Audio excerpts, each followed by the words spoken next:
Sir మీ political ఎంట్రీకి సంబంధించి విశేషాలు తెలుసుకునే ముందు మీ కుటుంబ నేపథ్యం ఏంటి, రాజకీయాల్లోకి ఏ విధంగా అడుగుపెట్టారు అసలు, దాని గురించి చెప్పండి సార్ ముందుగా. మాది ఉమ్మడి కుటుంబం అండి. నాకు చిన్నప్పటి నుంచి ఎక్కువగా ఇన్డెప్త్ వెళ్తాను. ఏ పర్టికులర్ టాపిక్ అయినా సరే ఇన్డెప్త్ వెళ్తాను. ఎడ్యుకేషన్ అంటే ఏంటి, హెల్త్ అంటే ఏంటి, ఒకడికి దెబ్బ తగిలిందంటే ఎందుకు వాడు ఇది చేసుకోవాలి, ఇలా అంటే క్వశ్చన్ మీద క్వశ్చన్ వేసుకుంటూ వెళ్తూ ఉంటాను. మా ఫాదరు సోషల్ వెల్ఫేర్ డిపార్ట్మెంట్లో చేయటం, పెన్షన్లని అవన్నీ ఇవన్నీ అంతా కూడా ఇంతకుముందు అంతా డిపార్ట్మెంట్లోనే అన్నీ కూడా త్రూ అదే డిపార్ట్మెంట్ ఇచ్చేవాళ్ళు. ఇవన్నిటి మీద కొంత అవగాహన పెంచుకొని అసలు ఏంటి అనే దాని మీదకి వెళ్తే ఫైనల్గా నాకు అనిపించింది ఏంటంటే కొన్ని క్వశ్చన్స్కి ఆన్సర్ ఎమ్మెల్యే, లా మేకింగ్ హౌస్, చట్టాలు తయారు చేసేవాళ్ళు. సో దాని మీద ఇంకా పూర్తిగా అవన్నిటికి సొల్యూషన్ మనమైతే ఇలా చేయగలుగుతాం, మనమైతే ఇలా చేయాలి, ఇలా చేస్తే దేశం ఎలా బాగుపడుతుంది, ఇలాంటి కొన్ని క్వశ్చన్స్ కొన్ని ఆన్సర్స్ అవన్నీ అక్కడ వచ్చి సెంట్రిక్గా అయిపోయింది. సో అక్కడి నుంచి నేను ఎమ్మెల్యే అవ్వాలి, కొన్ని చేయాలంటే ఎమ్మెల్యే అవ్వాలి, అది నా రాజకీయ నేపథ్యం. అంటే ఇప్పుడు ప్రజాసేవ చేయాలంటే ఎమ్మెల్యే అవ్వాలి. ప్రజాసేవ డెఫినెట్గా ప్రజాసేవ ఎలానా చేయొచ్చండి. ప్రజాసేవ చేయండి, పెద్ద కంపెనీ పెట్టుకోండి, వేల కోట్లు సంపాదించండి, ఏదైనా చేయండి. బట్ ఎవరైతే చట్టం చేస్తారో వాళ్ళు ప్రాపర్గా చట్టం చేయకపోతే అందరూ ఎఫెక్ట్ అయిపోతారు.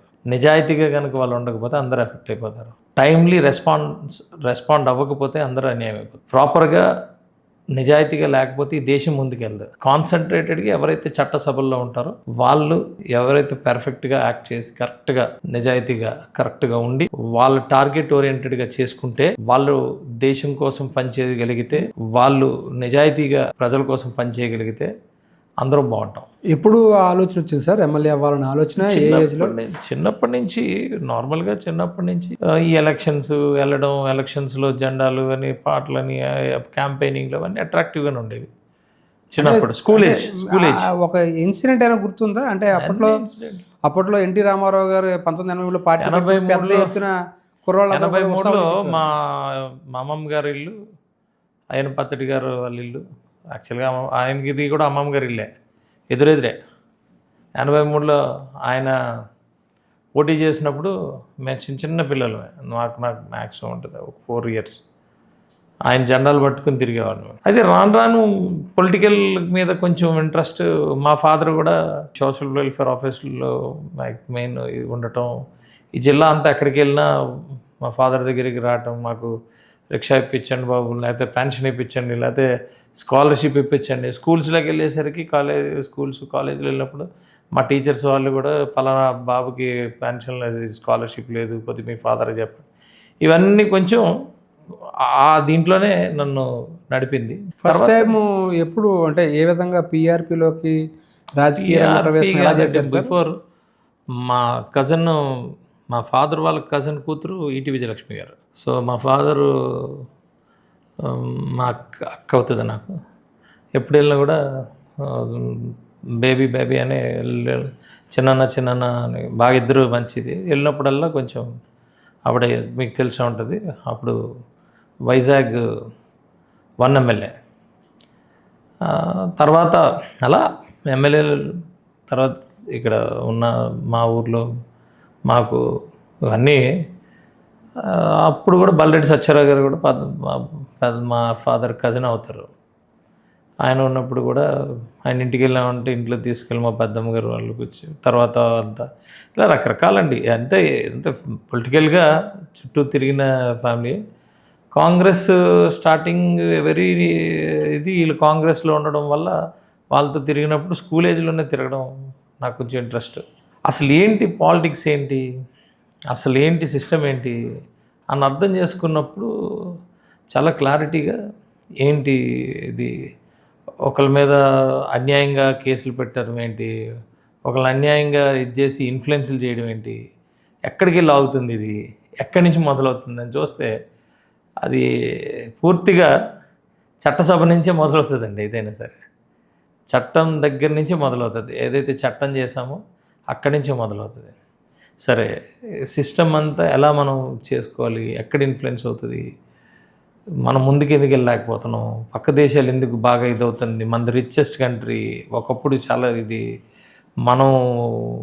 మన జీన్స్ కూడా బాగా ఇంటలెక్చువల్ జీన్స్, ఇవన్నీ మనం చెక్ చేసుకుంటే ఎక్కడ లోపాలు ఉన్నాయంటే ఈ పొలిటికల్ సిస్టంలో కొంత డిస్టర్బెన్స్ ఉంది. సో మనం సరే చట్టం చేయటం, చట్టాన్ని ఇంప్లిమెంట్ చేసేటప్పుడు సూపర్వైజేషన్ చేయడం అనేది అసెంబ్లీ, పార్లమెంట్ అంటే వ్యాస్ట్. మనకు 5 సంవత్సరాలకి మనకి క్వశ్చన్ చేయడం కానీ, చట్టాలు చేయడం కానీ వాటికి ఎక్కువగా పార్టిసిపేట్. అసెంబ్లీ ఫస్ట్ మీరు రాజకీయాల్లోకి అంటే ఏ పార్టీ ద్వారా అడుగులో పెట్టారంటే? ప్రజారాజ్యం అంటే ఏ సంవత్సరంలో అడుగు పెట్టారు? 2008 పార్టీ రాకముందు మేము చిరంజీవి గారు ఇలా వద్దాం అనుకుంటున్నారు అన్నప్పటి నుంచి చాలా స్ట్రాంగ్గా విశాఖపట్నంలో 2-3 కలిసి నేను కూడా ఎలా అయినా పార్టీ పెట్టాలని చేశాను. మేము కూడా ఎలా వెళ్ళారు పార్టీలోకి? ఎలా వెళ్ళారు అసలు? ఎవరి ద్వారా వెళ్ళారు? ఎవరేం లేదండి, అందరూ కలిసే. అసలు మేము ఫస్ట్ కదా, పార్టీ పెట్టక ముందు నుంచి మేము రాఘవరావు అని, శరత్ అని వీళ్ళు ఉండేవాళ్ళు, వాళ్ళతో పాటు నేను ఉండేవాడిని. అలాగే పంచకల రమేష్ బాబు ఉండేవాడు, విలా శ్రీనివాస్ అని, కాశీ విశ్వనాథ్ అని, ఇలా కొంతమంది గ్యాంగ్ ఉండేది వైజాగ్లో. మా తర్వాత ఒకరు రావడం, వీళ్ళందరూ అలా పార్టీ పెట్టక ముందు నుంచి మేము అంటే ఇప్పుడు చిరంజీవి గారిని పార్టీ పెట్టక ముందు నుంచి మీరు పిఆర్పి తరపు నుంచి అంటే చిరంజీవి గారి మీద అభిమానంతో ఉన్నారు. అది ఎలా అంటే ఎలా ముందుకు వెళ్ళారు, ఎలా కలిశారు, అసలు సందర్భం ఏమైనా ఉంది? ఏం లేదండి, పార్టీ పెట్టిన తర్వాత ఒక్కొక్కరు ఒక్కొక్క కాన్స్టిట్యున్సీని తీసుకుని వర్క్ చేశారు. నేను అప్పుడు ఈస్ట్లో ఉండేవాడిని. ఈస్ట్లో ఉన్నప్పుడు ఎప్పటి నుంచి నేను బ్రాటప్ ఆఫ్ అక్కడ అంతా కూడా ఎంవిపి కాలనీ. సో పెరగటం అంతా అక్కడ ఎంవిపి చిన్నప్పటి నుంచి. సో అక్కడ అంతా ఫ్రెండ్షిప్ అంతా. సో అక్కడ మేము పెరగటం, తర్వాత మేము వర్క్ చేసినప్పుడు చిరంజీవి గారితో మేము మాట్లాడుకోవటం, వెళ్ళటం. చిరంజీవి గారిని ఫస్ట్ కలిసిన సందర్భం ఏంటి సార్? అదే స్టార్టింగ్లోనేనండి. గుర్తుందా? చిరంజీవి గారు అంతకన్నా ముందు కూడా కలిసాం కదా, సినిమాల్లో వచ్చినప్పుడల్లా మేము ఆయనతో పాటు తిరగడం జరిగింది. అంటే ఎలా సార్? అది సినిమా 100 days ఫంక్షన్స్కి వాటికి వెళ్తూ ఉండేవాళ్ళం కదండి. అది ఒక అభిమానికి వెళ్ళడం, ఆయన నేరుగా కలిసే అవకాశం ఉంటుంది కదా అలాంటి సందర్భాల్లో. అభిమానే.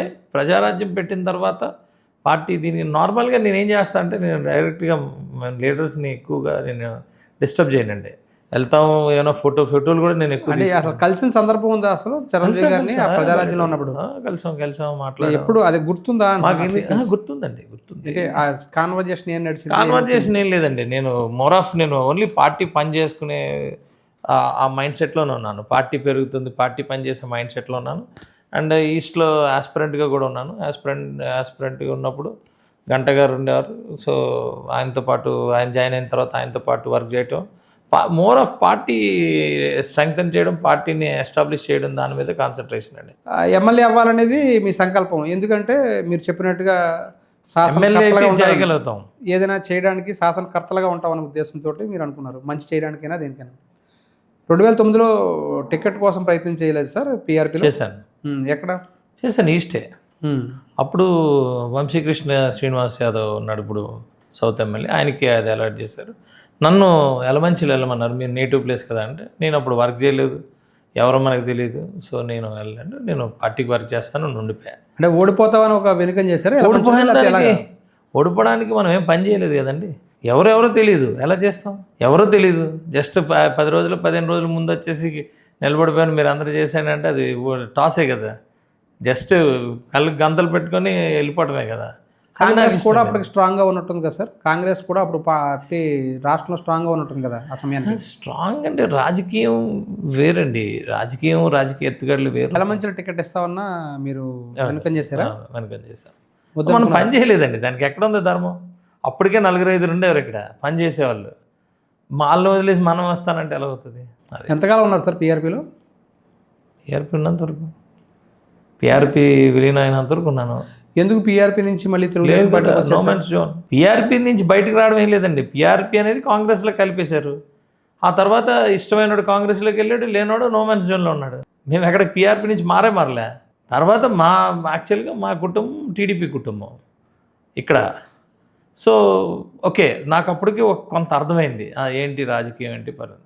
సో దాని తర్వాత ఓకే, మనం ఉన్న పార్టీలో నిజాయితీ అయిన పార్టీ టీడీపీ, ఆ పార్టీ మా కుటుంబం ఉన్న పార్టీ. సో టీడీపీని పట్టుకొని బేస్ చేసుకొని మనం రాజకీయ ప్రయాణం చేద్దాము.